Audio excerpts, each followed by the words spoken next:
આજે લાખો કરોડો ગોરા લોકો આપણા સનાતન ધર્મને ફોલો કરે છે. આપણે ધર્મને થોડા ભૂલતા જઈએ છીએ. ત્યારે એ લોકો આપણા સનાતન ધર્મને એટલું માન આપે, ચોટી રાખે, તિલક કરે છે, ગળામાં કંઠી બાંધે, એના છોકરાઓને રામાયણ ગીતાનું જ્ઞાન આપે છે. તમે આમ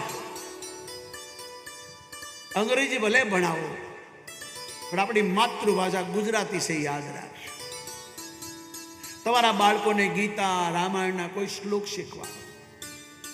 તમારી આજુબાજુમાં મંદિર હોય તો જાઓ.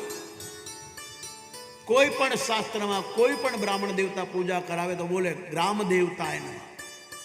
જે તમારા ગામના મંદિર હોય એને દર્શન કરશો અને પછી બહાર દર્શન કરવા જશો તો યાત્રા કરાશે. પણ તમારા ગામમાં મંદિરો હશે એના દર્શન નહીં કરો અને બહાર દર્શન કરવા જશો તો એ પિકનિક ગણાશે, મંદિર નહીં ગણાય.